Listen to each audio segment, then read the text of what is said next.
Oh, ito na mga kaparisaba, ladies na, oh. Tingnan niyo. Luma lang kasi itong, kwan, itong, ano ba to? Itong sarming. Kita nyo, nalinisan. Okay! Okay! So, ito po mga kaparisyan, oh. So, sinadya ko pong hindi linisan para ipakita ko sa inyo kung paano maglinis ng kalkera. Ito po mga kaparisyan.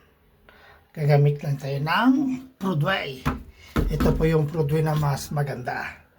Ito, Super Pin, Bathroom Cleaner, Anti-Leak. Ganun lang. So, ganyan lang, no? Ni, kawan. Ipusit-sit lang natin. Hindi yan na, oh. Yan. Okay, banatan mo. Yan. Maya-maya yan, mga kawan, maalis yan. Then, sabunin natin mga kaparisyan. Sa mga nagre-request po kung paano maglinis ng salamin ng kalker, okay? So, ito na po ang resulta ng ating lilinisan. At lagyan ko lang ng sabon ito.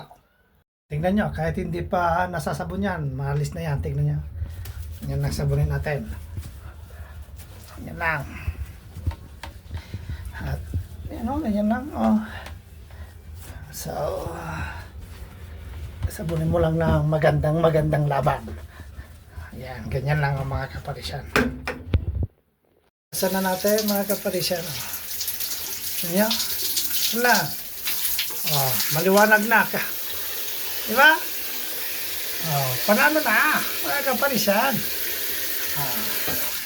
Ganun lang po. Oh, ito na mga kaparisyan, ladies na, oh. Tingnan nyo. Luma lang kasi itong kwan. Itong ano ba to? Itong sarming. Kita nyo, nalinisan. Okay! Okay! So, ganun lang po mga kaparisan. Merci beaucoup. Agyaman, nalpasan.